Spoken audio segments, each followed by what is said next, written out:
Avant qu'on aille plus loin, pendant la direction, il y a une image que j'ai vue et je souhaiterais la partager avec vous. J'ai vu un feu de bois. Et j'ai vu des bois qui étaient feu. J'ai vu des bois qui étaient juste à côté du feu et qui ne brûlaient pas.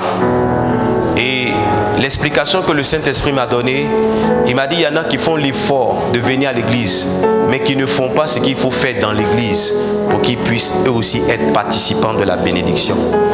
Donc je vais interpeller chacun d'entre nous pour dire que le plus dur, c'est pas de venir s'asseoir ici. Le plus compliqué, c'est de faire ce que tu as à faire pour que la bénédiction vienne.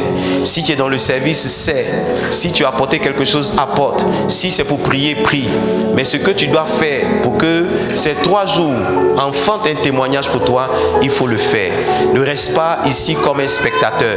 Sois un acteur véritable de ta bénédiction. Quelqu'un dit Amen.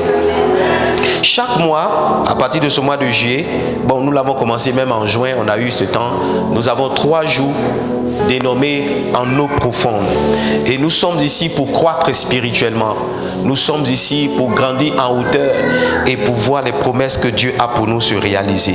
Le thème qui nous rejoint ou le thème qui nous unit pour ce mois de juillet, c'est la puissance des relations.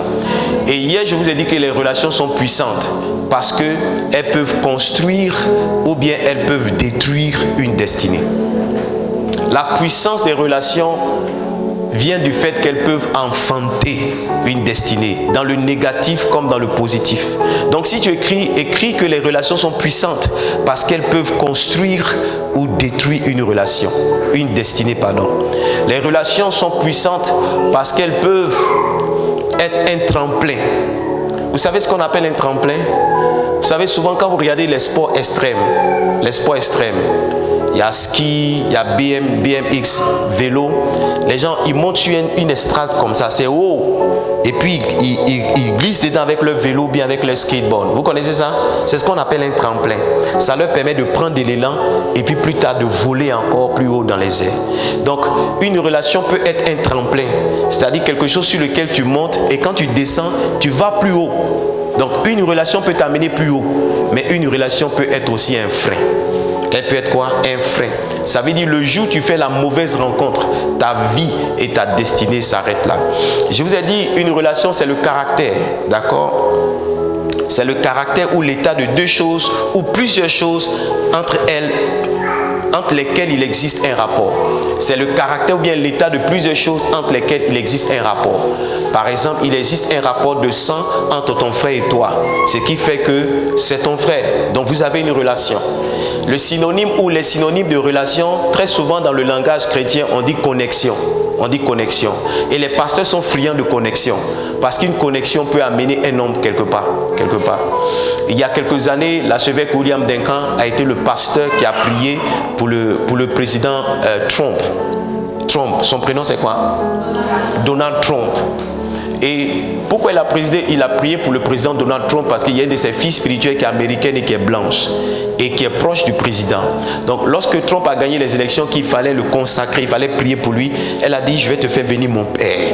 Et un coup de fil a amené un Africain depuis le Ghana jusqu'à aller prier pour le président. Vous savez, le président des États-Unis, c'est le président le plus puissant au monde. C'est l'homme le plus puissant au monde. Et c'est un Ghanéen, un Africain qui est quitté ici, qui allait prier pour l'homme le plus puissant au monde. Pourquoi? Parce qu'il connaissait quelqu'un qui l'a recommandé. Donc une relation peut t'amener très haut, comme une relation peut t'amener très bas. Quelqu'un dit Amen. Hier, je vous ai partagé ces différents exemples. Ce soir, je veux partager avec vous, avant que je ne vienne sur comment rentrer en relation, bien bâtir une relation, je vais partager avec vous 7 relations importantes que vous devez avoir. La plupart des relations que vous allez avoir vont tourner autour de ces 7 ou bien de ces 8e. 8 relations importantes que chacun de nous, arrivé à un moment de sa vie, est censé avoir ou bien doit avoir pour que sa destinée avance. Note la dernière chose avant que je ne parle de ça. Une relation est puissante parce qu'elle peut être bénéfique ou bien toxique. Une relation est puissante parce qu'elle peut être comment? Bénéfique ou bien toxique. Une relation est puissante parce qu'elle peut être bénéfique ou bien elle peut être toxique. Alléluia. Allons-y ensemble dans le livre de Actes des Apôtres. Actes, nous sommes au chapitre 9. Lisons à partir du verset 1. There is an echo, there is echo. So I want you to reduce my volume here. Just a little bit. Hein? Nous sommes dans le livre des Actes des Apôtres. Amen. Lisons à partir du verset Actes des Apôtres chapitre 9. Lisons à partir du verset 1. La Bible dit Paul respirant, c'est ça, cependant Paul respirant encore la menace et le meurtre contre les disciples du Seigneur et se rendit chez le souverain sacrificateur. Il lui demanda des lettres pour les synagogues de Damas afin que s'il trouvait des partisans de la nouvelle doctrine, hommes ou femmes, il les amena liés à Jérusalem. Comme il était en chemin et qu'il approchait de Damas, tout à coup une lumière venant du ciel resplendit autour de lui. Et la Bible dit, il tomba par terre et il entendit une voix qui lui dit, Saul, Saul, pourquoi me persécutes-tu? Next. Il répondit, qui es-tu, Seigneur? Et le Seigneur lui dit, je suis Jésus que tu persécutes. Et il te sera dû de régimber contre les aiguillons. Next, and the last one. Tremblant et saisi de froid, il dit, Seigneur, que veux-tu que je fasse? Et le Seigneur lui dit, lève-toi, entre dans la ville et on te dira ce que tu dois faire. Regardez, je ne serai pas long sur ce point-là. Quoique ce soit le point le plus important. La première relation que vous devez avoir et que vous devez chérir plus que toutes les relations, c'est votre relation avec le Seigneur. La vie de Paul a commencé le jour où il a rencontré Jésus. Saul est devenu Paul le jour de sa rencontre avec Christ. L'apôtre Paul était dans sa destinée un apôtre, mais il était un persécuteur lorsqu'il ne vivait pas sa propre vie. Et c'est lorsque Jésus est rentré dans sa vie qu'il a commencé à vivre sa propre vie. Beaucoup de personnes vivent une vie empruntée parce qu'elles n'ont pas rencontré le Seigneur Jésus. Ta vie est en Christ. C'est le jour où tu rencontreras Christ que tu rencontreras ta vie. Ta vie est dans le Seigneur Jésus. C'est le jour où tu le rencontreras que tu rencontreras ta vie. Reduce my volume here. Le jour où tu rencontreras Christ, c'est ce jour-là que tu rentreras dans ta destinée véritablement. Et je dois vous dire, si tout le monde doit vous abandonner, que Dieu seul doit rester avec Dieu. Si tout le monde doit vous quitter et que Dieu seul doit être celui qui marche avec vous, restez celui-là. Je suis en train de dire que vous n'avez rien perdu aussi longtemps que vous avez Dieu. Vous n'avez rien perdu aussi longtemps que vous avez Dieu. Parce que les relations que vous chérissez, c'est Dieu lui-même qui vous les a données. Donc, si c'est Dieu qui est celui qui vous donne les relations, alors pourquoi souffrir lorsque les relations sont parties quand vous êtes encore avec Dieu? Parce que ce qui est parti, il peut vous donner encore meilleur. Mais je suis en train de vous dire que la relation que vous devez privilégier, la première relation que vous devez avoir, c'est votre relation avec le Seigneur Jésus. Je le dis pourquoi? Parce que Paul, il pensait servir Dieu alors qu'il ne le faisait pas. C'était un juif, il avait la Torah, il avait la Bible, il avait les lois de Moïse. D'accord? Il pensait être sur le droit chemin alors qu'il ne l'était pas. C'est lorsqu'il a rencontré le Seigneur Jésus qu'il a compris qu'il était vraiment dans le bon chemin. Votre destinée n'est pas enfantée lorsque vous n'avez pas Christ. Votre destinée, votre vie n'a pas encore commencé lorsque vous n'avez pas Jésus. Votre vie ne vaut rien lorsque vous n'avez pas Jésus. Je prie pour quelqu'un. Ouvre ton cœur et reçois Jésus. La bonne nouvelle est ceci. Lorsque Jésus est venu, la Bible dit qu'une lumière a resplendi. Ça veut dire que quand Christ rentre dans la vie de quelqu'un, il lui apporte la lumière. L'apôtre Paul pensait vivre une vie extraordinaire, mais il était dans les ténèbres. L'apôtre Paul pensait vivre une vie miraculeuse, mais il était dans les ténèbres. Quand Christ rentre dans ta vie, il te donne la vie. Il dit, le voleur vient pour détruire, pour dérober. Mais moi, je suis venu afin que mes brebis aient la vie et qu'elles soient dans l'abondance. Donc, le type de vie qu'un homme est censé avoir, qui est une vie d'abondance, commence d'abord avec ça. Commence d'abord par sa relation avec Jésus. Commence avec Jésus. Maintenant, la nouvelle est ceci, c'est qu'il y en a qui ont commencé avec le Seigneur, mais arrivé un moment, ils sont allés ailleurs. Il y en a qui ont commencé avec Jésus, mais arrivé ailleurs, ils ont disparu. Is there something wrong? Something wrong. What is the matter? The speaker. Okay, just turn it off. You can turn it off there. You want to come here to do it. Okay, bien.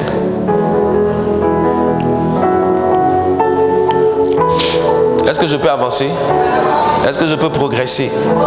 Donc, votre première relation que vous devez avoir, que vous devez chérir, c'est votre relation avec le Seigneur Jésus. Le succès de la vie d'un homme, je l'ai écrit et je veux que tu notes. Le succès de la vie d'un homme repose essentiellement sur sa relation avec Jésus. Le succès de la vie d'un homme repose essentiellement sur sa relation avec Jésus. Le succès de la vie d'un homme repose essentiellement sur sa relation avec Jésus. Alléluia. J'espère que tu as donné ta vie au Seigneur. Si ce n'est pas le cas, à la fin de ce message, je vais lancer un appel.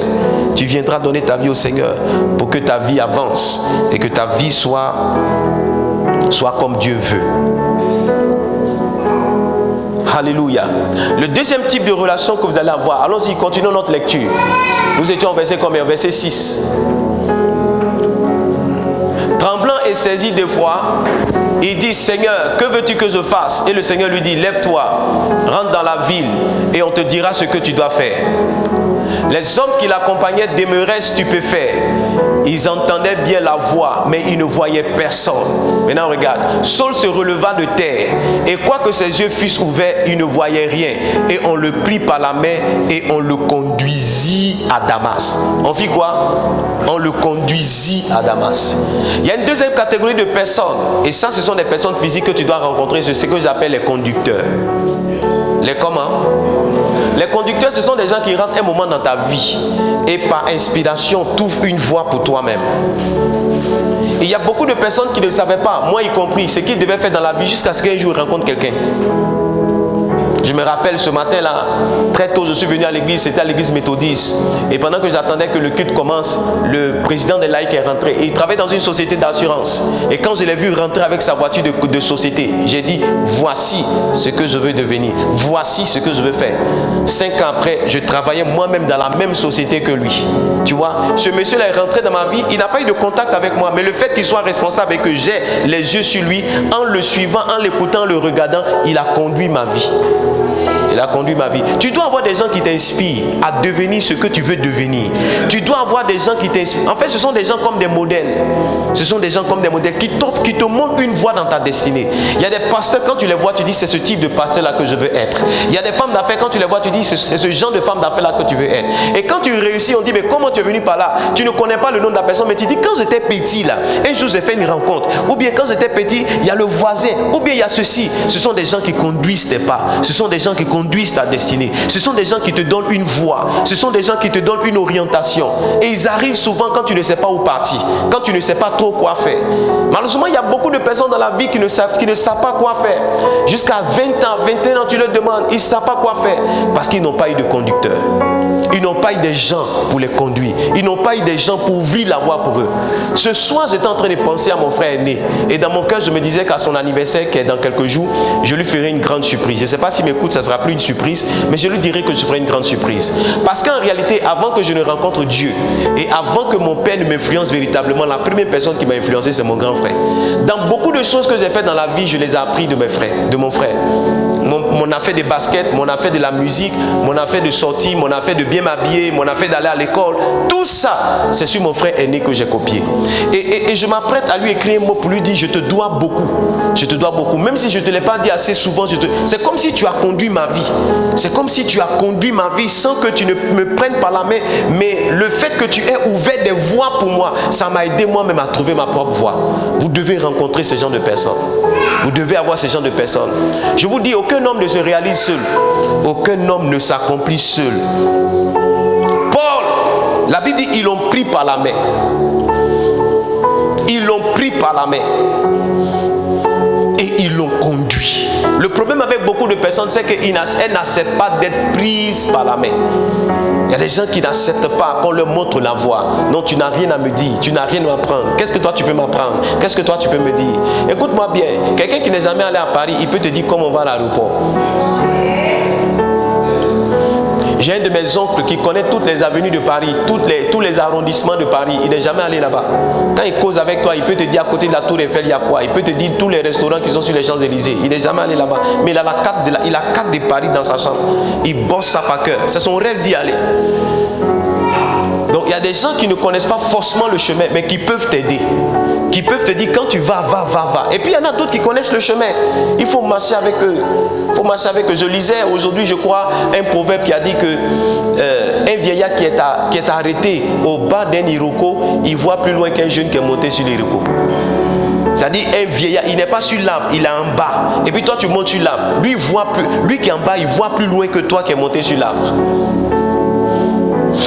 La Bible dit ne déplacez pas les bornes de vos pères. Écoutez-moi bien, il n'y a pas de nouvelle vérité. les mêmes vérités là, c'est les vérités de nos parents, c'est les mêmes vérités qui sont là. Si tu ne travailles pas, tu ne vas pas manger. C'est les mêmes vérités qui sont là. Donc très souvent, certaines personnes qui sont des aînés rentrent dans nos vies pour nous aider, pour nous montrer la voie. Ces aînés-là sont comme pour nous des conducteurs. Malheureusement, nous les méprisons. Malheureusement, nous regardons leur façade, nous regardons leur aspect et nous ne leur donnons pas de la considération. Combien de personnes, écoutez-moi bien, très souvent, la conduite ou bien la direction, l'orientation qu'on vous donne viennent avec des conseils. Viennent avec des conseils. Et beaucoup de personnes méprisent les conseils. Beaucoup de personnes méprisent les conseils. Et un seul conseil de ton ami, va à gauche, va à droite. Ça peut t'ouvrir la vie, la destinée à jamais. Un seul conseil, ça peut te faire réussir le ministère. Un seul conseil, ça peut t'aider à aller très loin. La Bible dit que la sagesse est dans le conseil. Souvent, on te conduit pas en te prenant par la main, mais en te conseillant. Donc, quand on ne peut pas te conseiller, ça veut dire que toi-même, tu te fermes les voies. Si tu as encore quelqu'un qui te conseille, c'est que tu as encore quelqu'un qui t'aime et qui veut que tu réussisses. Parce que quand un homme n'a pas écouté les conseils qu'on lui a donnés, arrivé un moment, on ne lui parle plus. Quelqu'un a dit, on ne conseille que ceux qui écoutent les conseils. On ne conseille que ceux qui entendent les conseils et qui les appliquent. Quand un homme n'écoute pas ce qu'il dit, arrivé un moment, on attend que les conséquences lui parlent. Mais il n'y a aucune conséquence qui vient sans que tu perdes le temps. Il n'y a aucune conséquence qui vient sans que tu ne perdes des ressources. Il n'y a aucune conséquence qui vient sans que tu ne perdes de l'énergie. Donc quand tu reçois l'enseignement, tu as déjà perdu beaucoup d'années. Tu as déjà perdu beaucoup de choses. Si tu avais écouté le conseil de quelqu'un, tu allais emprunter une voie qui n'était pas la bonne dans laquelle tu es rentré. Je prie que Dieu te donne des conducteurs. Je prie que Dieu te donne des conducteurs. Deuxième ou troisième catégorie de personnes, de relations que tu vas avoir, c'est ce que j'ai appelé les tuteurs. Je les appelais comment?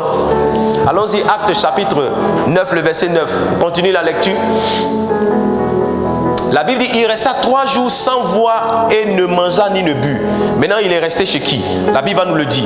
Or, il y avait à Damas un disciple nommé Ananias. Le Seigneur lui dit, dans une vision, Ananias, il répondit, me voici Seigneur. Verset 11. Et le Seigneur lui dit, lève-toi, va dans la rue qu'on appelle la droite et cherche dans la maison de Judas un nommé Saul de Tarse. Il dit cherche dans la maison de qui? Qui est ici qui a dormi chez un tuteur? Qui est ici on a recueilli quelque part? Lève la main.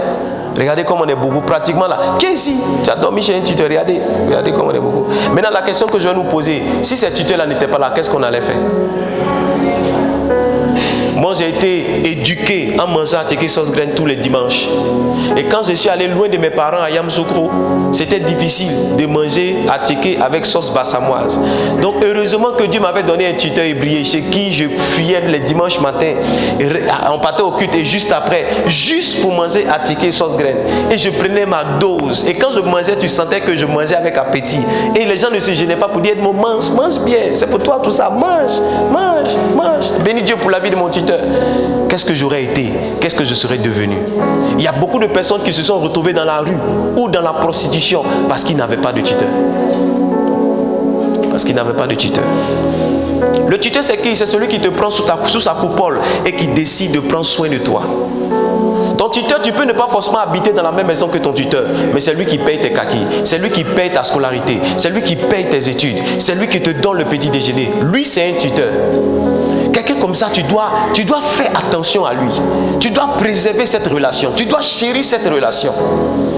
Il y a des gens qui se disent, oh, comme c'est un inconnu, on n'a aucun lien. Après, si ça marche pas. Écoutez-moi bien, on ne garde pas son nom chez son tuteur. On ne garde pas son nom chez son tuteur. Je pense qu'il y a une forme de malédiction qui est telle que quand tu ne t'es pas bien comporté avec un bienfaiteur, tu te fermes des portes devant. J'ai l'impression qu'il y a une forme d'odeur qui descend sur toi et qui te suit, qui fait que les hommes ne s'approchent pas de toi. Parce qu'en marchant, en évoluant, tu n'étais pas bien comporté avec quelqu'un qui t'a pris sous son toit, qui t'a cédé une partie de sa maison, ou bien qui a pris l'argent qu'il devait partager entre lui et ses enfants et qui t'a attribué cette partie. Qu'est-ce que l'apôtre Paul serait devenu s'il n'y avait pas Judas pour le garder chez lui? Parce qu'à Damas, il partait pour tuer les chrétiens. Mais il y a un Judas qui l'a gardé. Tous les Judas dans la Bible ne sont pas des traîtres. Il y a des Judas qui sont des bienfaiteurs. Tu ne dis pas Amen. Il y a des Judas qui sont des bienfaiteurs. Je veux que toi aussi tu sois un tuteur pour quelqu'un. Je veux que toi aussi tu prennes soin de quelqu'un que tu ne connais pas, quelqu'un avec qui tu n'es pas forcément attaché et que tu décides de prendre en charge sa scolarité. Je ne sais pas forcément sa scolarité, mais quelque chose qu'un tuteur peut faire. Qu'un tuteur peut faire. Qu'un tuteur peut faire. Est-ce que je peux avancer? La quatrième catégorie de personnes que tu dois avoir, de relations que tu dois avoir, c'est ce que j'appelais les activateurs de destinée. Les activateurs de destinée. Il y a des gens, quand ils rentrent dans ta vie, ça fait boum. My God. Il y a des gens, quand ils rentrent dans ta vie, ça fait boum. Quelque chose se passe. Quelque chose se passe. Je vous raconte une histoire. J'espère que vous aimez mes histoires. C'est l'histoire de monsieur qu'on appelle Reinhard Bonnke. Reinhard Bonnke, il était à Hambourg, c'est ça, Hambourg, en Allemagne. Tu seras là-bas. Moi aussi, j'y serai. Et de Hambourg, il devait descendre à Berlin. Et de Berlin, non, c'était en Angleterre plutôt. C'était en Angleterre, il était dans une ville et de la ville, il devait arriver à Londres. Et de Londres, maintenant, il devait prendre maintenant le ferry, le train, pour rentrer à Berlin. Et quand il arrive à Londres, il arrive le matin alors que le ferry part pour l'Allemagne le soir. Et il s'ennuie à la gare. Donc il décide de faire du tourisme. D'accord? Donc il se renseigne, on lui dit, il joue un groupe de touristes, mais il voit que c'est cher. Donc on lui dit, mais tu ne peux pas te promener avec les touristes, ça coûte cher. Mais il y a un ticket de bus. Quand tu l'achètes à Londres, tu peux te promener, tu peux monter dans tous les bus. Je ne sais pas si ça existe en Côte d'Ivoire. Un ticket passe partout. Il y a un ticket comme ça? Hein? Il n'y a pas de ticket comme ça. Tu payes le ticket et puis tu te promènes dans tous les bus. Ah, ça c'est quand tu as carte de bus, voilà. Mais là-bas c'est un ticket journalier. Tu paies le ticket le jour là, il est valable. Tu montes dans tous les bus, tu descends, tu montes. Et voici ce que Reinhard Bonnke a fait. Il a pris son ticket, il est monté dans le premier bus. Le bus est parti, il est monté, il est monté, il est monté, il est monté, il est monté, il est monté, il est monté. Imagine-toi si tu dois monter dans des bus toute la journée. Arrivé un moment, il était fatigué et il a commencé à marcher. Il marchait, il marchait.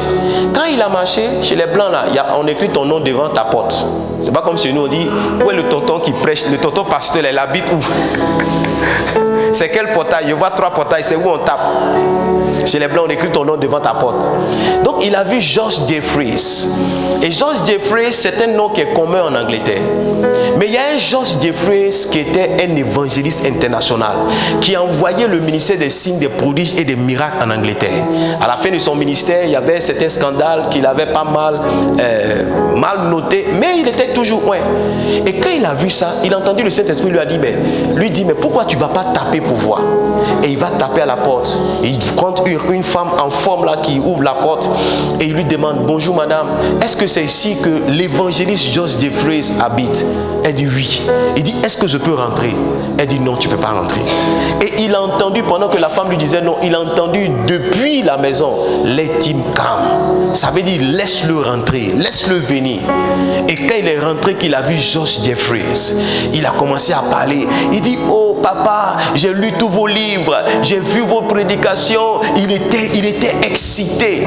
Pendant qu'il parlait, le monsieur a mis les mains sur ses épaules et il a mis à genoux. Quand il a mis à genoux, il a commencé à parler sur sa vie.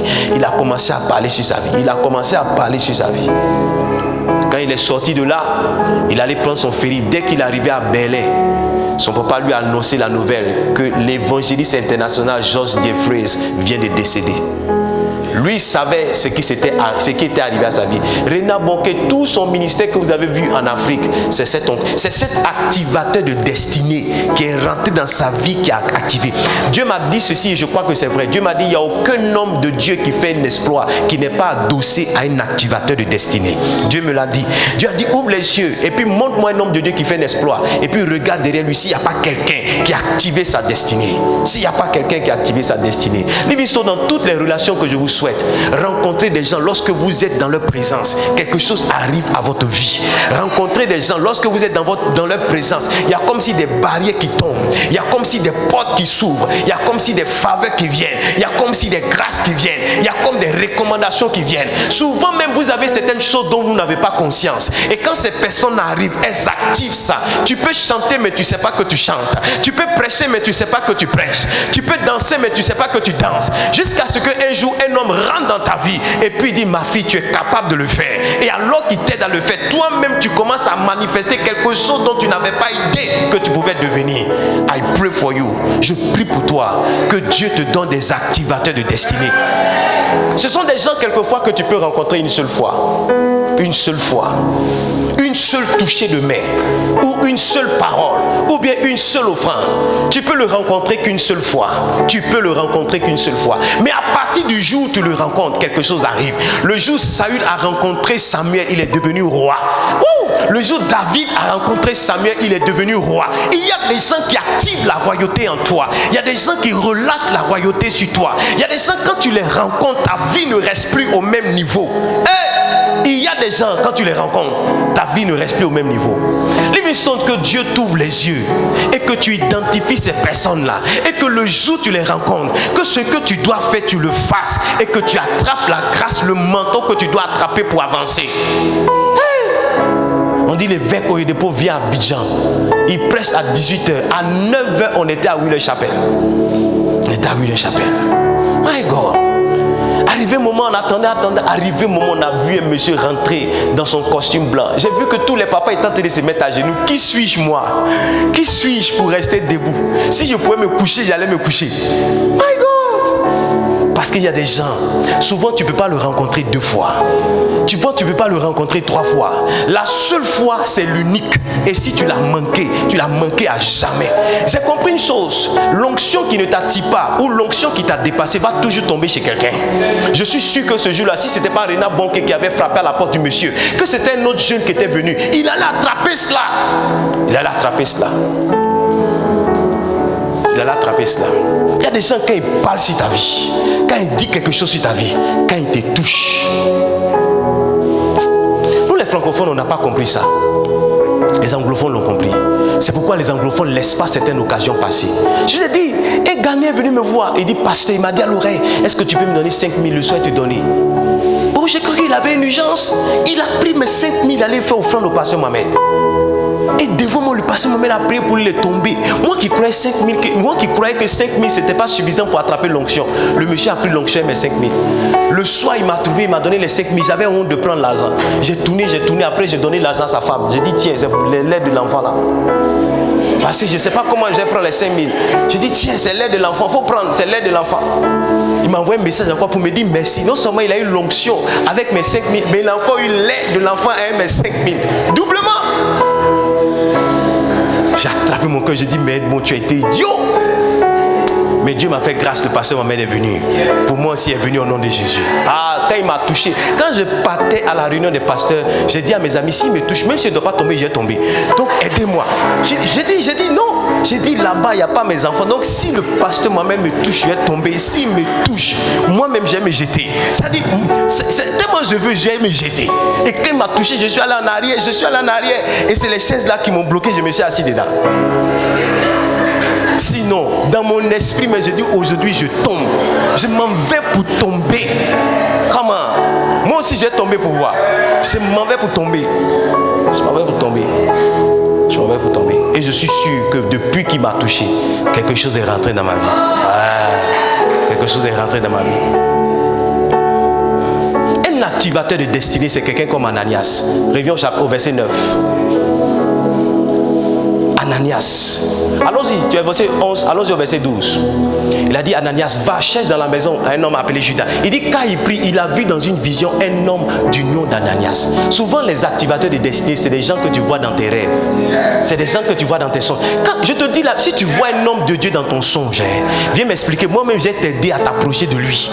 Parce qu'il y a quelque chose qui va activer dans ta vie. Il y a quelque chose qui va activer dans ta destinée. Écoutez-moi bien, chacun de nous porte une grâce particulière. Je peux être limité pour certaines grâces. Et puis Dieu, pour la grâce qu'il veut voir manifester dans ta vie, ton ministère, il y a quelqu'un qui va te révéler. Viens me voir, je vais payer ton transport, on va aller ensemble. Quand il va te toucher, il va me toucher aussi. Il va me toucher aussi. Les gens que tu vois en songe, c'est pas normal. Ils ont un rapport avec ce que tu dois devenir. Ils ont un rapport avec ce que tu dois manifester. Les hommes de Dieu que tu vois dans ton songe, ils ont un rapport avec ce que tu dois manifester. Quand ta destinée est rattachée à un homme de Dieu, il t'apparaît dans ton songe. Oui. Je viens dans ton songe. Je ronfle à Dabou, mais je suis là-bas aussi. Parce que toi et moi, il y a quelque chose, on s'en va quelque part. Ananias, regardez, la Bible dit, verset 13. Il lui imposait les mains. Reviens au verset 12. Il lui imposait les mains afin qu'il recouvrât la vue. Ces gens de personnes, il faut aimer leur imposition des mains. C'est pourquoi il te dit, si le pasteur Mohamed me touche, je vais tomber. Je vais tomber. Je vais tomber. S'il me touche une autre fois encore, je vais me jeter. Alléluia. Il ne faut pas t'amuser à l'imposition des mains. Les gens comme ça, quand ils te touchent, même si tu ressens rien, ressens quelque chose. Ressens. Dis Saint-Esprit, aujourd'hui je ressens. Quelqu'un est là? Est-ce que je peux ajouter? La Bible dit, à partir du moment où il lui imposa les mains, Ananias répondit, verset 13. Verset 13. Seigneur, j'ai appris de plusieurs personnes tous les maux que cet homme a fait à tes saints dans Jérusalem. Et ici, il a le pouvoir de la part des principaux sacrificateurs de lier tous ceux qui invoquent ton nom. Next verse, please. Go ahead. Mais le Seigneur lui dit, va, car cet homme est un instrument que j'ai choisi pour porter mon nom devant les nations. En fait, les gens qui doivent activer ta destinée, souvent, ils ont la révélation de qui tu es. Ils ont la révélation de qui tu es. Écoute-moi bien, je crois que Dieu cache notre vie à beaucoup de personnes, mais il le révèle à certaines personnes qui peuvent nous aider. Le jour où j'ai vu le prophète Adamathieu, la première fois quand je l'ai vu, il a dit tout ce que j'ai vu dans mon songe, tout ce que j'ai vu dans mes rêves. Il a dit, toi, voici ce que Dieu va faire avec toi. Quand il m'a touché, je suis tombé. Je suis tombé. Je suis tombé. Ces gens de personnes-là, Dieu leur dit ce qu'il veut faire avec toi. Dieu ne dit pas à tout le monde ce qu'il va faire avec toi. Donc quand un homme te regarde et puis dit, ma fille, je vois un appel sur toi. Quand un homme te regarde, il dit, mon fils, voici comment je te vois. Cet homme-là, tu ne dois pas le laisser. Parce que c'est un homme que Dieu a suscité pour activer ta destinée. C'est un homme que Dieu a suscité pour relâcher, enfanter ta vraie vie. Ta vraie vie. Je bénis Dieu pour la vie du prophète Adamathieu. Je n'aurais pas été, je ne serais pas où je suis ici, il n'était pas là. Ce soir encore, je l'ai appelé. Ce soir encore, je l'appelle. Parce que je lui dois beaucoup. Je lui dois beaucoup. Je lui dois beaucoup. Comment je presse, comment je m'arrête, comment j'attrape le micro. Venir sur la chaise avec tablette, ouvrir sa Bible. Tout ce que je fais sur la chaise, c'est celui qui est copié. En fait, je n'ai pas copié. Le juge m'a touché, c'est venu comme ça. Parce que tu peux copier puis ça va pas réussir. Ce n'est pas toutes les photocopies qui réussissent. Des photocopies, ça sort bizarre. L'encre mélange les choses. Je ne sais pas si tu as déjà fait une photocopie comme ça. Ou bien ça ne sort pas clair. Et pour que ça sorte comme ça, il faut que quelque chose soit tombé sur toi. Je prie que Dieu t'ouvre les yeux et que tu saches qui est un activateur de ta destinée. Que tu ouvres.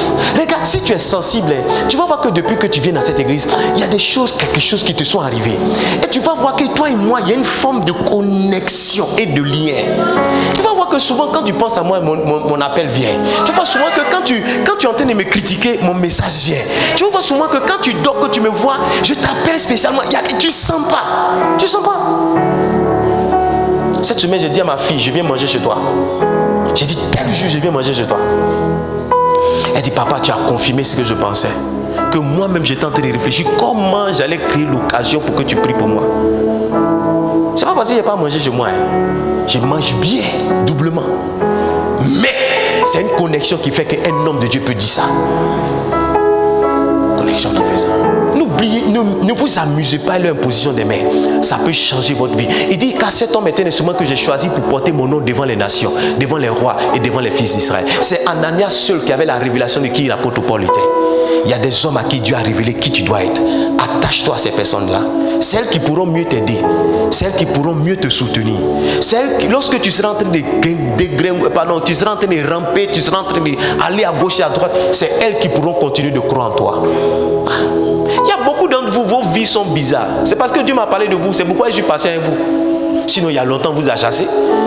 Il y a longtemps, vous a chassé. Quand on regarde vos vies de maintenant, ça n'a rien à voir avec ce que Dieu a montré. Mais comme Dieu a déjà montré, c'est pourquoi on est patient.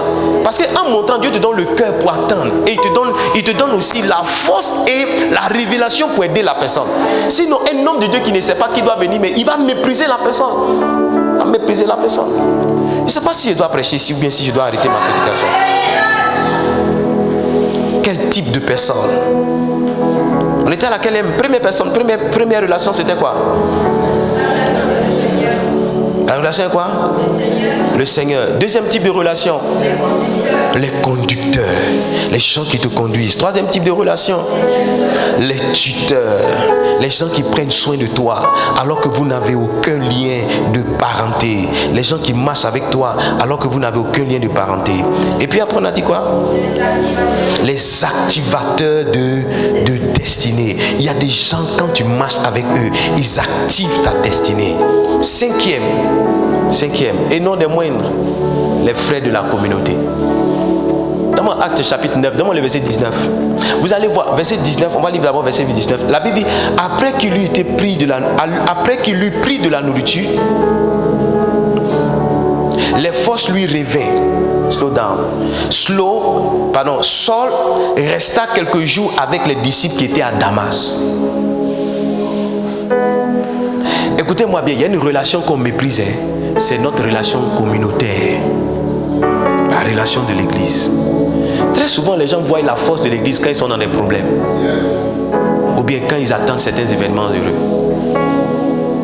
Il y a des gens qui se sont engagés pleinement dans cette église le jour où ils ont reçu un soutien de l'église. Sinon, à part ça, ils ont vu l'église comme un lieu où vous pouvez venir s'asseoir et écouter un pasteur parti. Ils ont oublié le côté de la communauté, le côté des frères. Pourquoi je vous le dis? Parce que quand l'apôtre Paul a commencé à prêcher à Damas, la Bible dit qu'on a voulu le tuer. Je crois que ça doit être au verset 25. La Bible dit qu'on a voulu le tuer. Maintenant, regarde le verset 25. La Bible dit même pendant la nuit. Tu vois, les disciples le prient et le descendit par la muraille dans une corbeille. S'il n'y avait pas des frères de la communauté, s'il n'y avait pas les frères de l'église, l'apôtre Paul serait mort avec l'onction qu'Ananias a relâchée dans sa vie. Livingstone, ne méprisez pas cette relation que vous avez au sein de l'église. La Bible dit que nous sommes des frères et des sœurs. Nous sommes les membres d'un même corps. Qu'est-ce que le cerveau peut faire si les pieds ne sont pas là pour le déplacer quelque part? Qu'est-ce que les mains peuvent faire si les yeux ne sont pas là pour voir où est-ce qu'elles peuvent se poser? Qu'est-ce que les orteils peuvent faire s'il n'y a pas le genou pour les porter? Un jour, je ne voulais pas aller à l'église, je me rappelle. Et ce jour-là, j'avais été encouragé par le Saint-Esprit de partir. Et quand je suis parti, je vous ai déjà raconté ce témoignage. Quand je suis parti, le Seigneur m'a montré une sœur. Et il m'a dit, va faire une offrande à la sœur. Ce n'est pas dans le panier, va faire une offrande à la sœur. Et moi, j'ai apprêté 20 000, je suis allé, j'ai dit bonjour ma soeur. Je disais 20 000 à Dabou, 20 000 à Kogodi, ce n'est rien. Dabou, c'est l'argent. Donc moi, mais j'avais honte de mon argent. J'ai dit, ma soeur, est-ce qu'on peut se voir après le culte? Elle dit, il n'y a pas de problème. Quand on a fini le culte, on s'est assis. Pendant qu'on était assis, j'ai dit, le Seigneur m'a mis dans mon cœur de te donner ça. Quand j'ai déposé l'enveloppe devant elle, elle a fondu en larmes. Elle a commencé à pleurer. Elle a pleuré. Moi-même, j'étais gêné de voir une soeur pleurer. Elle a pleuré, elle a pleuré, elle a pleuré, elle a pleuré. Donc, je me suis levé, je suis parti. Donc, le lendemain, je voulais savoir comment elle allait. Donc, j'ai demandé son numéro à papa. J'ai dit, Daddy, est-ce que je peux avoir le numéro de la soeur? Il me l'a donné. Je l'ai appelé. Quand j'ai appelé la soeur, elle dit, ma soeur, c'est le frère que tu as vu hier. Vraiment, comme tu pleurais, j'étais un peu gêné. Elle dit, mon frère, que Dieu te bénisse. Elle dit, quand je suis venu à l'église, j'ai fait une prière à Dieu. J'ai dit, Seigneur, c'est la rentrée. Tous les enfants. Et puis elle avait une belle fille claire. Quand on vient à l'église comme ça, elle taquine tout le monde. Elle dit, Seigneur, tous les enfants sont rentrés. Ma fille n'est pas encore rentrée. C'est payé encore, ma fille va aller en retard. Elle dit, les 20 000 que tu m'as donné là, je suis allé faire l'inscription de ma fille. Je suis dans le bac, je m'en vais à Djamé pour trouver une robe pour elle. Et puis je vois si ça peut payer cahier ou bien livre. J'ai dit, si c'est cahier, livre, laisse tout ça. Va à Djamé, viens me trouver aux 2 plateaux. Je vais payer toutes les fournitures de CPN. J'ai appelé un de mes collaborateurs. J'ai dit, va dans une librairie, achète-moi tout ce qu'on achète pour CPN. Il a acheté pour venir. Ce jour-là, la visitation de cette soeur-là est venue non du prophète, mais est venue d'un frère de l'église. Tu ne sais pas qu'est-ce qui peut t'arriver alors que tu as des frères et des soeurs qui sont là. Tu ne sais pas qui connaît qui peut prendre ton nom pour aller quelque part. Tu ne sais pas à qui Dieu peut donner une révélation pour toi. Tu ne sais pas à qui Dieu peut donner une instruction pour toi. Quand tu viens, s'il te plaît, sois humble et salue tout le monde. Ris avec tout le monde. Même si tu penses que ton niveau est plus élevé que les autres, rabaisse-toi et mets-toi à leur niveau. Bénis tout le monde. Le pasteur Mohamed prêchait, il nous a rendu ce témoignage. Pendant qu'il prêchait, il a dit aux gens, prenez-vous 2 à 2 et priez. Donne ton sujet à ton frère et puis vous allez prier ensemble. Et une sœur a dit à son voisin qui était là, oh mon frère, je viens de déposer mon dossier dans une société. Je prie que vraiment il m'accepte. Quand il a pris ses mains, il a dit, c'est moi je suis le patron là-bas. La société où tu as déposé ton dossier là, c'est moi qui suis le patron. Donc, faut partir à la maison avec l'idée que tu as été engagé.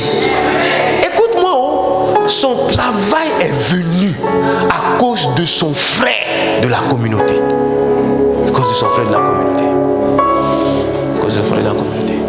Je ne sais pas si je dois ajouter ou bien je dois laisser comme ça. Son travail est venu à cause de son frère. Son travail est venu à cause de son frère de la communauté. Tu ne sais pas où un frère peut t'amener. Tu ne sais pas où une soeur peut t'amener. C'est pas. Un pasteur m'a recommandé. Un pasteur voulait un orateur pour venir prêcher sur la loyauté. Et puis il a appelé un de mes amis pasteurs. Il lui a dit, si c'est la loyauté, là, appelle l'évangéliste. C'est son message. Si c'est la loyauté, les serviteurs là, c'est son truc, il faut l'appeler. Cette semaine encore, j'ai prêché il y a 2 ans. Cette semaine encore, le pasteur a écouté mon message sur la fidélité. Et il a dit, mais la fidélité que tu as prêché, c'est le 4e P de la loyauté. Alors il dit non, c'est pas le 4e P. C'est le 3e P, c'est dans le 3e P que j'ai surfé. Et il m'a partagé un message que j'ai montré à mon épouse. Il dit, ton message a été une référence pour moi. Ça m'a aidé dans mon comportement avec tous mes aînés dans la domination dans laquelle je suis. Un frère m'a recommandé. Un frère. Toi, tu viens à l'église, tu ne parles pas à les soeurs. Tu ne parles pas à les frères. Tu ne parles pas à ton voisin. Ton voisin qui est là, il n'a rien lui-même. Tu ne sais pas où il peut t'envoyer. Et tu ne sais même pas ce que lui peut devenir. J'étais dans une conférence. 2 conférences. La première, c'était Civic, conférence d'Abidjan. C'est que tu connais. Et j'étais là avec un voisin, j'ai dit bonjour. Tu sais, les gens jugent à l'apparence. Et nous autres là, maintenant on ne cherche plus à plaire. Lorsqu'on a 15 ans de mariage, 4 enfants, on cherche à faire l'avenir de nos enfants. De temps en temps, quand on a un peu, on sait ça. Mais on ne cherche plus à plaire. C'est plus ça l'objectif. Amen. C'est plus ça l'objectif. Donc si on est coiffé, on n'est pas coiffé. Si la chaussure est sale, la chemise est sale, c'est pas notre problème. Donc moi je suis là, bonjour. Et puis il y a eu la pause. À la pause, comme moi je suis à Dabou, j'ai décidé de rentrer. Et à l'époque, j'avais une petite voiture, une voiture de travail, Citroën Sentia. Est-ce que c'est Sentia? C'était Citroën. Et quand je partais, je lui ai fait comme ça. Il dit arrêtez. Mais comment tu vas partir comme ça sans parler à ton voisin? Est-ce que je peux avoir ton numéro? Son langage a changé quand il a vu la voiture. Il est devenu plus doux, il est devenu plus humble, il est devenu plus petit. Il veut mon numéro. Je suis allé dans une autre conférence. J'ai salué mon voisin, il n'a pas répondu. Tu sais, souvent quand les pasteurs prêchent, ils disent dis à ton voisin. C'est-à-dire, il y a des voisins, comme il ne veut pas qu'on leur dise quelque chose, quand il vient, il ne te salue pas en même temps. Donc quand le pasteur va dire dis à ton voisin, est-ce que ce que le pasteur dit, ce n'est pas de toi? Tu ne sais pas comment tu as lui dit, parce que le gars, tu lui as dit bonjour, il n'a pas répondu. Donc quand le pasteur dit là, tu regardes devant, ou bien toi-même tu parles sur lui. Est-ce que. Mais j'ai retrouvé mon voisin bizarre là, je l'ai retrouvé dans un autre pays. On était voisins. J'ai dit, je l'ai retrouvé où ça? Dans un autre pays. On était voisins. Lui, il ne savait pas, mais moi, je savais. Il ne faut pas mépriser les gens. Tu vas dans une communauté, Quand je parle de communauté, ça peut être tes collaborateurs au travail, ça peut être tes amis, tes collègues de travail, ça peut être tes amis de génération, ça peut être trouvez-moi, tes frères de l'église. Ça peut être, faut pas. C'est les frères là qui ont aidé l'apôtre Paul. Sinon, il serait mort. À plusieurs reprises, on a voulu attenter à sa vie. C'est quelqu'un qui l'a aidé à s'échapper. C'est un frère de l'église. Que Dieu t'aide. Que tu sois humble. 6e. Première, c'était quoi? La relation avec le Seigneur. 2e, c'était quoi? Les conducteurs. 3e, c'était quoi? Les tuteurs. 4e, c'était quoi? Les activateurs de destinée. 5e, c'était quoi? Les frères de la communauté. Et 6e, les promoteurs. Les promoteurs. Les promoteurs. Regardez, quand l'apôtre Paul, donne-moi la suite du chapitre, Acte chapitre 9, donne-moi la suite. Il est descendu. Lorsqu'il s'est rendu à Jérusalem, la Bible dit que Saul tâcha de se joindre à eux, mais tous le craignaient, ne croyant pas qu'il était un disciple. Maintenant, regardez, il y a quelqu'un qui va rentrer dans sa vie. Alors, Barnabas, dis avec moi Barnabas, l'ayant pris avec lui, le conduisit vers les apôtres et leur raconta comment sur le chemin Saul avait vu le Seigneur, qui lui avait parlé, et comment à Damas il avait prêché franchement au nom de Jésus. Moi, il y a quelqu'un qui était un promoteur pour moi, le révérend Béni. révérend Béni. Le révérend Béni m'a donné le micro à Igos. Il dit chante jusqu'à ce que je te dise que c'est bon. Ça m'a rendu star. Il dit tiens, chante jusqu'à ce que je te dise que c'est bon. J'ai chanté 2 fois, 3 fois. Je suis devenu une star. Quand je passe dans les conférences, quelqu'un dit pasteur, attends, je vais te donner quelque chose. Et puis il met son téléphone. Où je parle en langue là, il parle. Il dit c'est avec ça que je prie chaque matin. Il a pris mon dossier. Il dit je connais un pasteur à Dabou. Aidez-le. Le pasteur qui m'a invité à Daloa, où il me connaît. C'est en fait des référents bénis. Je suis allé à Daoukro, où le gars me connaît. C'est en fait des référents bénis. Je suis allé où encore? À Yamoussoukro. C'est en fait des référents bénis. Il y a des gens, quand ils rentrent dans ta vie, ils font ta promotion. Tu sais, tu as besoin de promotion. Tu sais qu'un article dont on ne fait pas la promotion, ça ne marche pas. Hein? C'est celle qui ne fait pas promotion. Qu'imagine, mais on fait promotion. C'est celle sur on ne fait pas sa promotion. Sinon, qu'imagine, on fait promotion. On fait promotion, mais on ne fait pas promotion. Ça veut dire que ta vie ne peut pas marcher s'il n'y a pas quelqu'un pour faire ta promotion. Il y a quelqu'un qui doit te dire, il y a quelqu'un qui doit te prendre pour dire, lui là, je le connais. Lui là, je le connais. Je crois en son appel. Je crois en son ministère. Et souvent, ce n'est pas n'importe qui. Quelqu'un qui a été une promotion pour moi, c'est le pasteur Charles. Mon papa, le pasteur Charles. J'ai dit, papa Charles, tu n'as pas idée. Le fait que tu te sois mis sous la même affiche que sur moi, la même affiche que moi, et que j'ai mis ça dans les rues de Dabou, et que j'ai mis ça sur Internet, tu m'as donné une forme de certification. Tu as dit aux gens, écoutez ce jeune homme, parce que moi je crois en son ministère. C'est ce que ton affiche là veut dire. Et il y a des pasteurs même de sa dénomination qui sont mes amis aujourd'hui, je parle avec un, qui sont mes amis aujourd'hui. Pourquoi? Parce qu'on a le même papa. On a le même papa. Le pasteur là, c'est venu ici avec sa femme et ses plus proches collaborateurs, un programme que j'organisais. On ne s'était jamais vu. On n'avait jamais parlé, ni au téléphone, ni par SMS. Il est venu à mon programme. Pourquoi? Parce qu'il sait que je suis le fils de son papa. Ce monsieur-là est un promoteur pour moi. Le téléphone est parti à son anniversaire. Ma femme m'a tapé mon pied. Elle dit, si on te donne le micro, tu as parti seul. J'ai dit, ils ne vont jamais me donner le micro ici, toi aussi. Ils ne vont jamais me donner le micro. Ils ne vont même pas donner le micro. Sois calme. Elle dit, monsieur, de toute façon, il y a les mouvements l'entrée, ils vont te donner le micro pour parler. Si on te donne le micro là, toi, tu as parti. Parce que ici, ce n'est pas Dabou.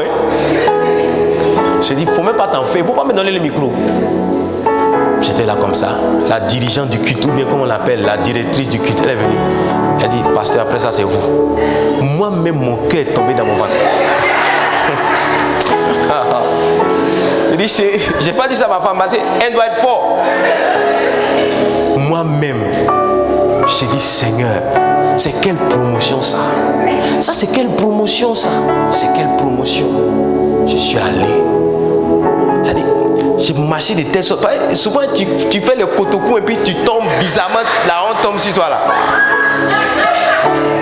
Ou bien il y a une vitre quelque part, tu n'as pas bien vu et puis tu as confondu. Il y a un escalier, tu n'as pas bien vu et puis tu es tombé. Puis on dit, aidez-le, aidez sa femme. Et puis vous tous. Et puis ce qui était bien, c'est que ce jour-là, ils avaient donné un dressing code. Une couleur que tout le monde devait porter pour l'anniversaire du pasteur. Et c'est étrange, c'est la même couleur que maman a portée pour partir. On est parti. On dit, vous savez, notre papa, il a des fils qui sont un peu partout dans le monde. Et aujourd'hui, il y a l'un d'entre eux qui est là. Moi-même, on va accueillir sur cette chair le fils de papa, le pasteur Edmouaï. Jesus. Quand je me suis levé, je ne sais pas si c'est mon pied droit qui doit dévancer ou bien mon pied gauche qui doit venir devant. Dieu m'a aidé, je suis arrivé. Qu'est-ce que j'ai dit, je ne sais pas. Mais j'ai senti que j'ai parlé en toute paix. Ça, c'est une promotion. Quand le pasteur Mohamed vient à Dabou et puis dit, bon, on va saluer le PCO, le pasteur Ed. Il y a comment les gens ont crié. Ça, c'est une promotion. Ça, c'est une promotion. J'ai dit aux gens de la com, là, coupez les vidéos là, donnez-moi. Parce que ça va me donner des visas. Ça va me donner des visas. Ça va me donner des visas. Un homme de Dieu a dit, il a montré sa photo, le pasteur Mohamed. C'est seulement, il est parti d'un autre pays. Il y a des gens qui sont là, qui font ta promotion. Le pasteur il a pris son micro, il a appelé le pasteur Mohamed. Il dit, allô Bishop, il y a un pasteur qui est ici, il dit que tu es... Il dit, ça c'est mon bon fils. Il dit, j'ai rencontré le pasteur samedi, dimanche, il a prêché dans mon église parce que pasteur Mohamed a dit, c'est mon bon fils. Il est parti faire 1 semaine dans l'église de l'homme de Dieu. Il y a des gens qui sont des promoteurs. Ils font ta promotion. Quand ils parlent de toi, tout le monde veut t'acheter. Et on veut t'acheter cher. Quand ils te présentent quelque part, tout le monde te veut. C'est pourquoi il ne faut pas laisser une opportunité qu'on te donne de diriger même un culte. On dit qu'il faut conduire 5 minutes de prière. C'est une promotion, hein? C'est une promotion. C'est une promotion. Que Dieu te donne des promoteurs au nom de Jésus. Que Dieu te donne. Les promoteurs, ce sont des gens qui vous font évoluer. Les promoteurs, ce sont des gens qui croient en vous. Quand personne ne croit en vous, ils croient en vous. Attends, et si le monsieur là, il se met sur la fiche avec moi, et puis il apprend plus tard que je suis tombé dans un scandale, c'est parce qu'il croit que ça ne peut pas arriver et qu'il reste à côté de moi. Les promoteurs, ce sont des gens qui vous recommandent.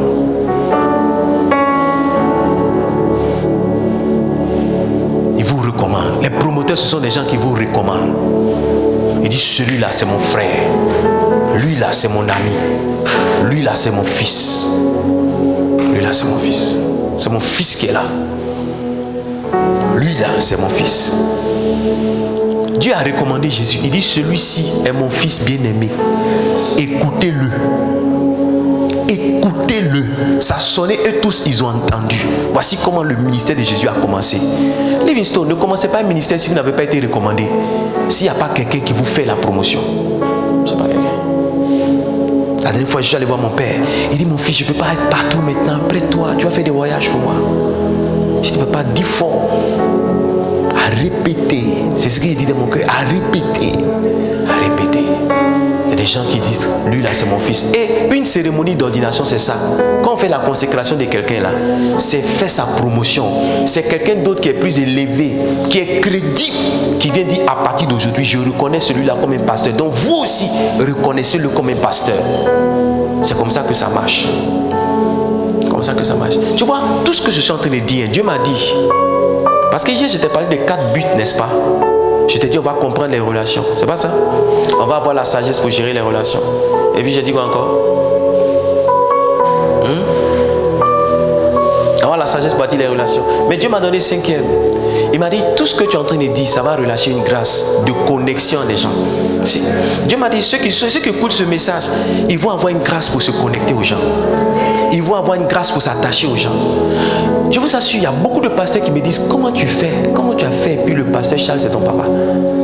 Faut nous dire. Je lui ai dit, je suis allé à son secrétariat, j'ai dit, bonjour maman, je vais voir le pasteur Charles. Et puis elle m'a dit, ok, viens tel jour. Et puis je suis venu, et puis je l'ai vu. Quand je l'ai vu, que j'ai dit bonjour, quand je me suis présenté, c'est fini. J'ai eu le temps de test, le temps d'épreuve. Mais aujourd'hui, vous avez vu, il était là l'année dernière, non? Il dit, pasteur, tu es mon fils. Il dit, pasteur Mohamed, c'est mon papa. Donc toi aussi, c'est ton papa. C'est pas ce qu'il a dit. J'ai dit, moi, je n'ai rien fait d'extraordinaire. C'est une grâce qui fait ça. Qui fait que quand on te voit, ta tête plaît. Qui fait que quand on te voit, on dit viens. Qui fait que quand on te voit, on t'accepte. Qui fait que quand on voit, on ne te chasse pas. Il y a des gens, ils vont se saper en veste, ils vont aller quelque part, on va les chasser. Si, c'est comme s'ils sentent mauvais. Ou bien ils vont aller quelque part, on choisit tout le monde, mais arrivé sur, on dit non, c'est bon, allez-y, il faut partir. Ou bien on prend les gens d'un coup, arrivé à son niveau, on dit c'est fini, vous retournez à la maison. Moi, si on est 2, je suis dedans. Si c'est une seule personne, c'est moi, on va prendre. Forcé, c'est moi, on va prendre. On va me prendre forcé. Si on ne m'a pas pris cette année, l'année prochaine, on va me prendre. Comment? Ça, c'est une grâce qui fait. C'est une grâce qui fait. C'est une grâce qui fait que dans des milliers de personnes, quand on cite le nom des gens, s'il y a 5, ils vont dire ah, aide-moi dedans. C'est une grâce. Il te dit c'est une grâce. Hein? Une grâce qui fait ça. Et Dieu m'a dit, cette grâce-là elle est relâchée. J'ai compris le mouvement de l'esprit ce soir. J'ai compris le mouvement. À partir d'aujourd'hui, tu ne vas pas forcer pour entrer en connexion avec les gens. C'est des gens qui vont courir après toi pour être leur ami. Je te dis la vérité. C'est des gens qui vont courir. Il y a des gens qui vont se dire non, aucun ami n'a d'importance si ce n'est pas aide-moi. Il y a des gens qui vont se dire bon, si celui-là n'est pas mon ami, c'est comme s'il y a quelque chose que j'ai manqué. Dans la saison, tu seras la personne qui sera en valeur. Et ça ne va pas s'arrêter. Je prie pour toi au nom de Jésus. 6e, c'était ça. 1er, c'était quoi? Please reduce my volume here. Nos relations avec le Seigneur, c'est ça. Deuxième, les conducteurs. Troisième, les tuteurs. Quatrième, les activateurs de destinée. Cinquième, sixième et septième, les fils ou les serviteurs. Je finis avec ça, Karen. Septième, c'était quoi? Il a dit quoi? Les fils. Vous allez voir que l'apôtre Paul, quand il partait à Damas, il partait avec des compagnons. Il partait avec quoi? Des compagnons. Les fils ou les serviteurs, ce n'est rien d'autre que des gens qui portent ton fardeau. Il y a des gens comme ça. Il y a des gens comme ça que Dieu suscite spécialement pour t'aider. Je suis allé au Nigeria et un homme de Dieu qui a été introduit pour prêcher, il s'appelle Bishop Abioye. Il dit la prédication vient en deuxième plan pour lui. C'est que Dieu lui a dit quand Dieu l'appelait, il doit être le serviteur du Bishop Oyedepo. Mais il prêche comme rien. Il prêche. Quand il a fini de prêcher, je suis rentré dans la librairie, j'ai acheté tous ses livres. Ses livres étaient en anglais, j'ai tout acheté. Et j'ai adopté ce monsieur-là. Je ne l'ai pas adopté, mais je l'ai aimé. Mais il dit, son premier, sa first assignment, how we say it in French? First assignment, sa première mission, c'est d'être le serviteur de son Père. J'ai vu le protocole d'un homme de Dieu. Quand je suis allé le voir, il m'a donné un verset dans Colossiens chapitre 3.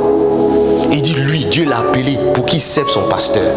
Il y a des gens comme ça que Dieu te donne, qui portent ta charge. Quand tu penses à quelque chose, ils ont déjà trouvé la solution. Quand tu réfléchis à quelque chose, ils ont déjà ça. Livingstone, vous ne pouvez rien faire si Dieu ne vous a pas donné ce genre de personnes. Maintenant, beaucoup croient que quand vous êtes ce type de personne, vous manquez votre destinée. C'est comme si vous vivez pour quelqu'un d'autre ou bien vous vivez dans la gloire de quelqu'un d'autre. Je n'ai jamais vu un tube qui fait passer l'eau dans lequel l'eau ne reste pas.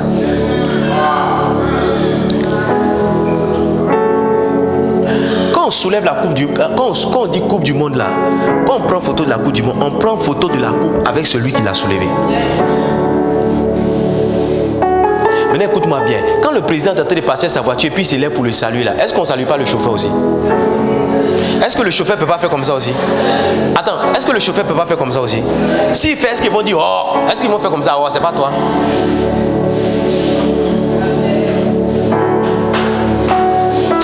C'est mieux d'être le chauffeur du président que d'être. La Bible dit que quand la reine de Séba est partie chez Salomon, elle a envié ses serviteurs. Il y a certains serviteurs que tu envies. Bishop Abioye, je parle là, il vole en jet privé. Lui qui dit non, Dieu l'a appelé pour servir son pasteur là. Lui, il vole en jet privé. Il vole en quoi? Tu ne sais pas ce qu'on appelle jet privé. C'est un avion, lui seul est dedans. Avion, lui seul il est dedans. C'est ça qu'on appelle jet privé là, voilà. Avion, lui seul il est dedans. Quelqu'un qui dit Dieu l'a appelé pour être le serviteur. Servir quelqu'un, ça peut t'amener à rouler jet privé. Jésus, il faut que je serve quelqu'un pour que moi aussi je voie ça. Je dis ça parce que Dieu va vous donner des fils. Ne les sous-estimez pas, ne les méprisez pas. Ce ne sont pas des gens qui ont manqué leur vie, que vous devez abuser. Sachez apprécier ce genre de personnes. Ce sont des gens de qualité. Dans la gloire que vous aurez, il y a une partie qui porte le nom de vos enfants. J'en suis conscient. Dans tout ce qu'on dit d'aide-moi à un qu'il est, il y a certaines choses qui portent vos noms. Il y a certaines choses, je peux dire c'est lui-là qui a fait que ça. Je peux dire c'est celle-là qui a fait que ça. Je peux dire c'est lui-là qui a fait que ça. Mais à la fin, comme c'est moi on donne les trophées, je vais prendre le trophée. Le capitaine n'est pas forcément le meilleur joueur. Le capitaine, ce n'est pas seulement lui qui a marqué le but de la victoire. Quelqu'un marque le but de la victoire, mais quand on doit donner la coupe, on appelle le capitaine pour venir. Est-ce que je prêche ici ce soir? On dit capitaine vient. Souvent même c'est le nulard. C'est comme le plus vieux, on le met capitaine. Comme c'est celui qui peut crier, il crie. Mais les buteurs ne sont pas toujours forcément les capitaines. Donc quand vous serez élevé, n'oubliez pas ceux que vous a aidé à être élevé. La Bible dit que c'est le serviteur de Saül qui a dit je connais un voyant. Saül lui a dit je n'ai pas d'offrande. Il dit moi-même j'ai mon offrande. C'est l'offrande de son serviteur qui l'a fait faire le voyant, qui l'a fait devenir roi. Dans la royauté de Saül, il y a une partie qui porte le nom de son serviteur. Quand vous serez élevé, n'oubliez jamais les petites personnes qui vous ont donné 1000 francs, 2000, 4000, 5000, 6000, 8000 pour devenir ce que vous êtes en train de devenir. Et si vous êtes celui que Dieu a suscité pour servir un homme de Dieu, ne tombez pas dans un complexe d'infériorité et ne laissez pas l'orgueil vous faire comprendre que vous êtes en train de manquer votre destinée. En fait, pour vous accomplir, c'est le chemin que Dieu a tracé. Servez quand le temps de la gloire va venir, vous serez élevé. Servez, quand le temps de la gloire va venir, vous serez élevé. Vous serez élevé. Il n'y a pas quelqu'un qui fait une œuvre qui ne reçoit pas un salaire. Le salaire vient tôt ou tard. Tôt ou tard. Tôt ou tard. J'écoutais l'apôtre Yeshua Selman. Il dit son ministère n'a pas commencé dans la prédication. Il jouait le piano pour un pasteur qui prêchait dans les prisons. Et il prenait son propre piano, il faisait prêcher le pasteur et à la fin. Il dit tout ce qu'il a pu avoir dans ce ministère, c'est une bouteille de Fanta glacée. Aujourd'hui, le monsieur voyage en jet privé.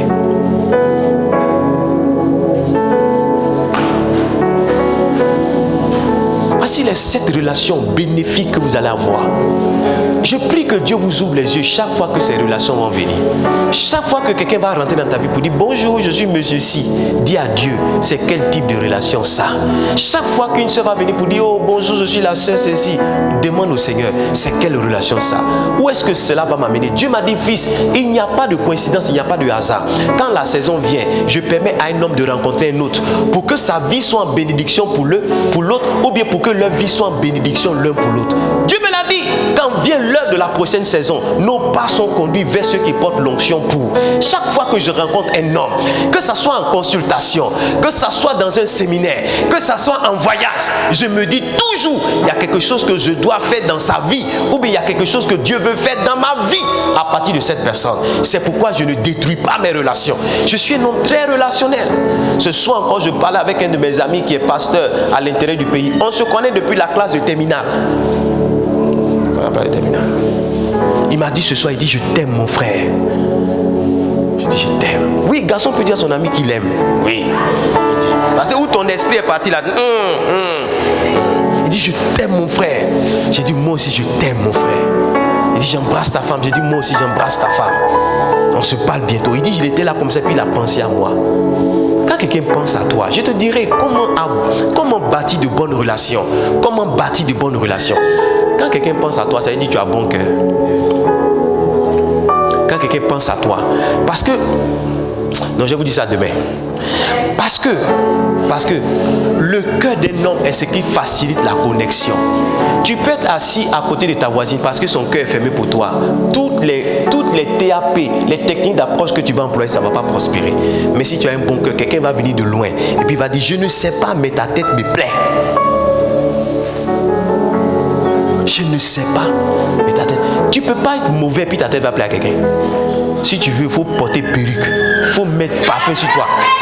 Si tu faut faire tout ce que tu dois faire. Mais tu ne peux pas être mauvais et puis ta tête va plaire à quelqu'un. Tu peux être mauvais. Très souvent, quand la tête... Vous voyez quelqu'un, tout le monde l'aime, tout le monde l'aime. Regardez son cœur, il a un bon cœur. On ne peut pas tromper Dieu à ce niveau-là. Si c'est l'apparence, nous tous on peut se donner une apparence qui n'est pas la nôtre. Mais au niveau du cœur, on ne peut rien faire. Le diable peut tout trafiquer, mais il ne peut pas trafiquer l'amour. Il peut tout contrefaçonner, mais il ne peut pas contrefaçonner l'amour. Jamais. Au niveau du cœur, c'est à ce moment-là que la différence se fait. Demain, je parlerai de ça. L'entrée en matière dans une relation, c'est le type de cœur que tu as. Si tu as un bon cœur, tu vas attirer forcément les gens à toi. Mais si ton cœur est noir, ton cœur est sale, il y a des gens qui ont des problèmes. Quand ils appellent un numéro, on envoie plus que la solution. Il y a des gens qui ont des problèmes, ils appellent 100 numéros. Il n'y a personne qui se dispose pour eux. Ce sont des méchants. Je te dis la vérité. Si c'est ton cas, que Dieu t'aide à changer. Que Dieu t'aide à changer. Que Dieu t'aide à changer. Tu as un problème, tu appelles, il n'y a personne. Souvent même, il y a les gens qui ont beaucoup, quand ils ont un problème, ils n'ont pas besoin d'appeler. Il y a quelqu'un qui dit non, je ne sais pas, mais je pensais à toi. Je dois t'envoyer ici. Il y a quelqu'un qui dit non, je ne sais pas, mais je crois que je dois t'aider. Ah, quelqu'un m'a dit aide-moi, je ne sais pas ce qui m'arrive, mais je crois que je dois te trouver du travail. J'ai dit, elle dit, va dans ma société, va regarder ce que tu peux faire et dis-moi, je vais t'engager pour le faire. Tu as vu ça où? Tu as vu ça où? Livingstone, demain je vais parler de ça. Comment travailler notre cœur pour qu'on puisse avoir de bonnes relations. Pour que quand quelqu'un te voit comme ça, il dit, je ne sais pas, mais je dois te prendre en charge. Il dit non, Dieu m'a mis à cœur de m'occuper de toi. Dieu m'a mis à cœur de te payer ton avion. Dieu m'a mis à cœur de te faire ça. Si ton cœur n'est pas bon, Dieu ne va rien mettre dans le cœur de quelqu'un pour toi. Demain, il ne faut pas rater. Demain, on va finir ça. Demain, je vais parler comment on bâtit des relations. quelles sont les exigences pour avoir des...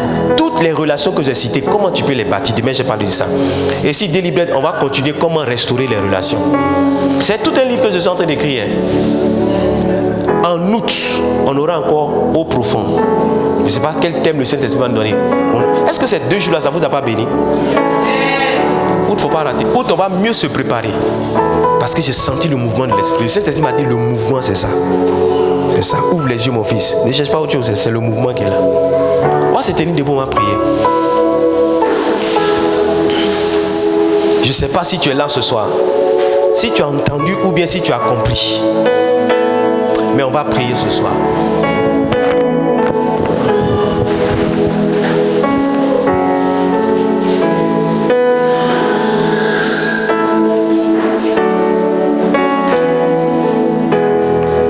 Tu vas prier.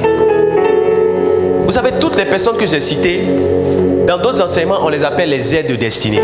On les appelle comment? Voilà. C'est des gens qui rentrent dans ta vie et qui t'aident, qui aident ta destinée.